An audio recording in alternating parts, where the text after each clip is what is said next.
First of all, what a great Clarkson hockey team. I mean, 6 games, 11 days, and how hard they fought, through the series. I mean, the game could have gone either way. They told Casey after the game how proud he was of how he's done such a great job at Clarkson and how hard his team fights and claws and for victory. And I think that when you win a game like that against a team and an opponent that plays that hard and has got a good team and they're well coached, victory is good at any time. But when you got a worthy adversary and a worthy opponent, it's great to win. And we're fortunate enough tonight. The goaltender, both goaltenders played great throughout the course of the night, and just a real good poised play by Clint Lewis to find Brian off the side of the net, and then Brian brought it to the net, and fortunate for us, we scored. In a war of attrition like this game, third game in 3 nights, how was your team able to stay fresh and stay focused throughout that overtime? No, I thought that I think our team was in pretty good shape. I was amazed at their team. I mean, I go back to it again.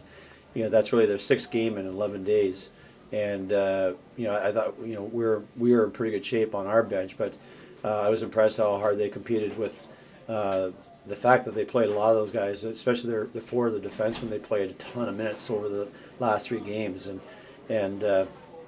so as I said, it was. I think the conditioning was fine in the game 3. I didn't sense any letdown or any physical letdown from our group of guys. We played 4 lines pretty much the whole weekend. Coach, can you talk a little bit about Bardro's save? His dive in front of the empty net? No, I didn't see it, so No? no. I'll have to look at it. Eventually find a good save then. So.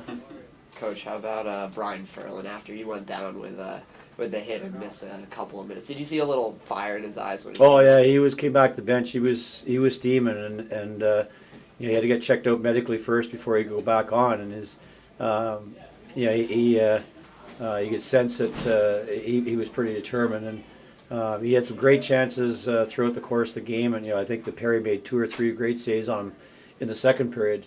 And got to him. I thought the kid made a great save on Christian Hilbrick in overtime too. So it was as I said, it was a hard fought game, but it was great to see Brian score the game winner. Is this a win that can lift the team to bigger things? Well, it was a game we had to win to lift the team.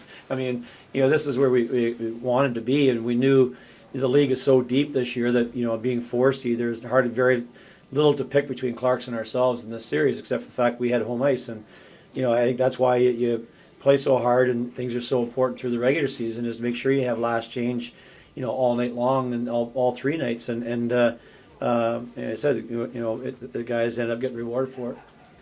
Last weekend on the ice for you as a coaching staff, we're in a situation in which you're going to overtime with Harvard, knowing that you might have to win in overtime and not let it go to a tie.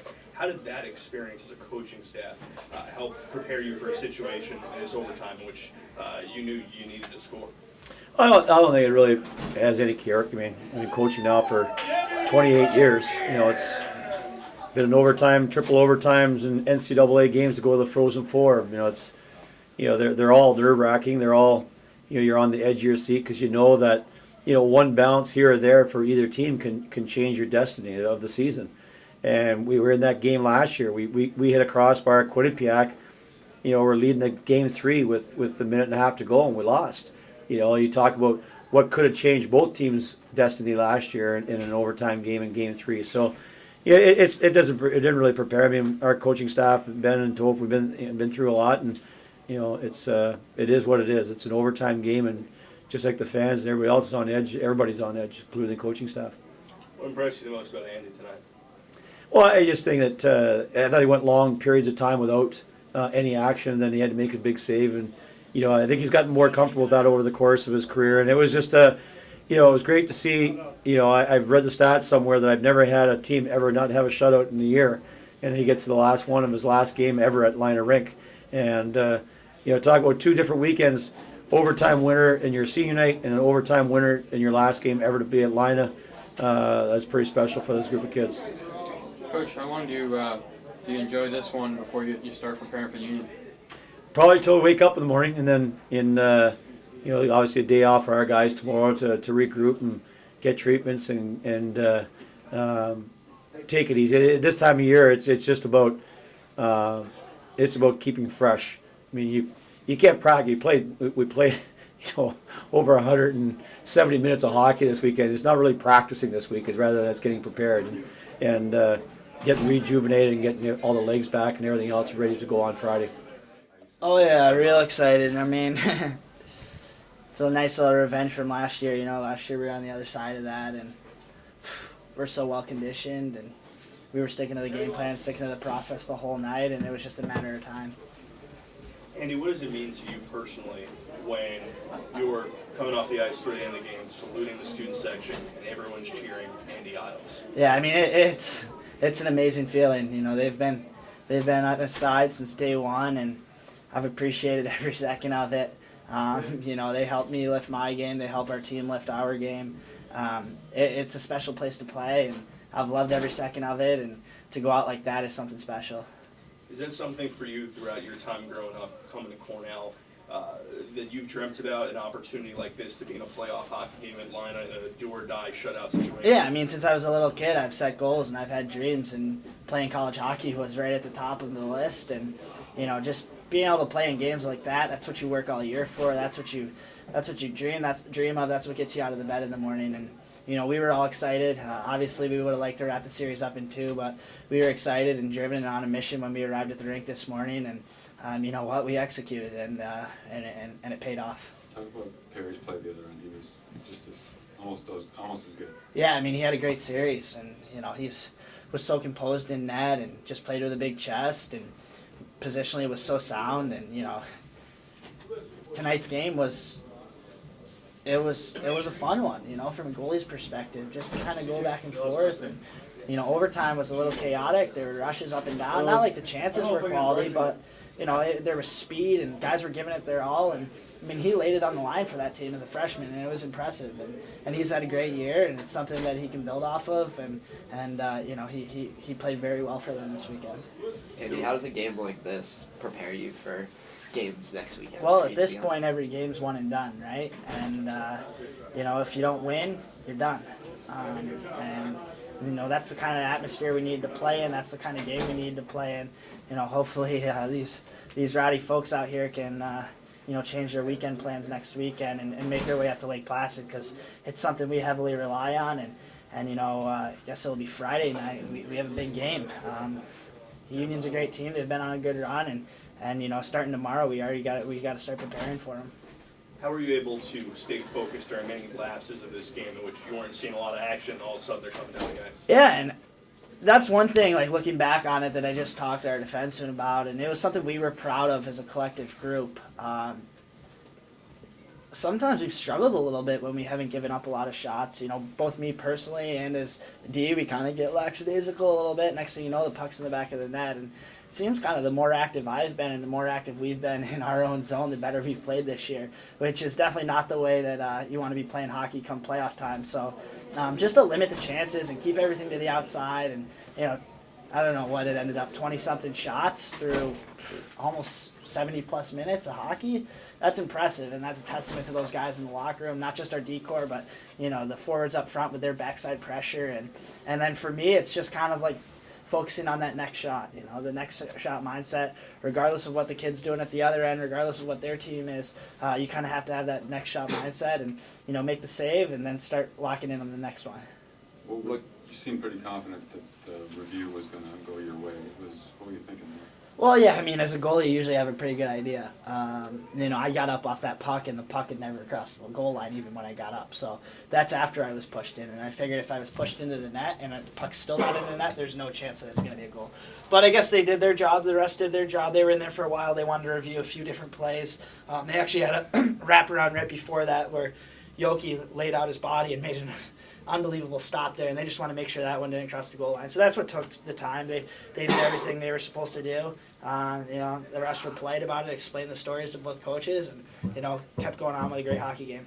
How did last year's game 3 and what you went through last year prepare you for essentially the same situation as? I mean, we work hard as a team from day one. You know, over the summer we hold each other accountable, make sure each other is staying on top of their training regimens. Once we get here as a collective group, you know, we'd like to pride ourselves on working as hard as any team. You know, both on the ice and off the ice, and you know that was the conditioning level out there that you saw. It seemed like, you know, they had a heck of a series and they laid it on the line, but it seemed like as the game went on, we had our legs a little step ahead of theirs. And, you know, if that's the case, we just knew if we kept sticking to our process, kept grinding them down, that at some point we'd get a little puck luck and in the back of the net and be able to celebrate. Anything else, Randy? You said before senior day, it didn't feel like goodbye because you had more home games.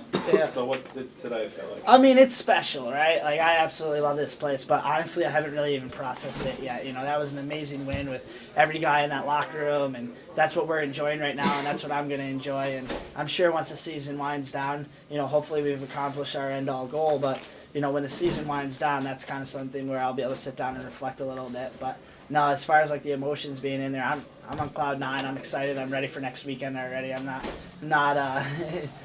not emotional about this league, but it is something that I've enjoyed every second of, and you know, just take a little second, you know, getting off the ice tonight and really cherish it and take it all in. Are you aware this is your first shutout? Yeah, of course I'm aware of that. No. Yeah, it's something that we pride ourselves on. Some years they come easy, other years they don't. You know, we've played in quite a few one-goal games this year, but haven't quite been able to squeeze it out at the end there. So it's something that both myself and the D-Corps really, really wanted to get, and you know, tonight was the night that we had to get it, with the way that their kid was playing and the way that, you know, Clarkson was playing as a team.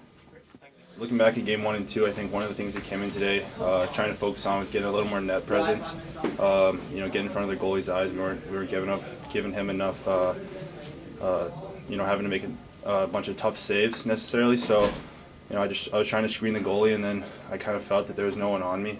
I think it was Clint that passed me the puck. He saw an opening, and I just made a move with my forehand and just tried to bury it.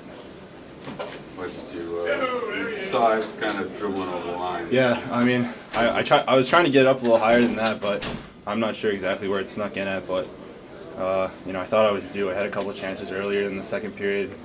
You know, I felt like it was coming. So, you know, obviously I saw Widener was coming in for the tap home the rebound, I think, too. So he's a little disappointed and stick there on the goal line. But I think he's probably okay. no, he's all right. But yeah, no, we're obviously. You know, I'm happy we went in, happy we won, happy to move on to Lake Placid. But you know, we're not done yet. Is that something you dreamed about as a kid? Overtime playoffs, game 7, game 3. Definitely. I mean, you know, everyone wants to come out there and score the goal, and you know, we've had a lot of guys step up with, you know, Iles scoring the big goal against Harvard a few weeks ago, and then, you know, it's just everyone's working hard each shift, kind of knows their role, and I know you know, my role in this team is to score goals, so just trying to do my best. Now it looked like you had a little bit of a fire in your eyes coming back after the hit after you missed a couple of minutes. Was that something that you felt you go to another level after that? Yeah, I mean, you know, I don't know how that wasn't a penalty. I mean, I don't know. I thought I went headfirst in the boards. I can tell you from feeling it, but you know, it is what it is, and obviously, you know, the rest were fair both ways. So, you know, I'm not surprised that it wasn't called because they didn't call, you know, too much the whole night, which is fine. You know, they let us play. But yeah, definitely, I wanted to come back out there, and you know, they had a couple guys in their team beaking me a little for staying out on the ice there. So, you know, I wanted to put the puck in the net after that for sure. Definitely gave me a little fire. You guys, especially your line, were creating opportunities all night. You guys feel like you're really starting to click at this point in the season, and you're where you need to be to really make a run? No, definitely. I think, you know, we're getting chances, which is the big thing. You know, we're creating opportunities. I think, you know, when guys like Hilbrick are taking pucks in net, and myself, you know, playing to our strengths with our big bodies, and you know, trying to pound home rebounds and just make power moves around the net, I think that's huge for us. So definitely, I think that, you know, as a team, we're getting more opportunities every week, it seems. You know, we didn't put a ton of goals in this weekend, but we had a lot of chances, and Clarkson's a very good defensive team, as are we, as you can tell from you know, 0-0 game 3 there. But you know, I think definitely, you know, we're happy with where we are, and we just got to keep focusing and hopefully bear down and put up a couple more in the back of the net next weekend.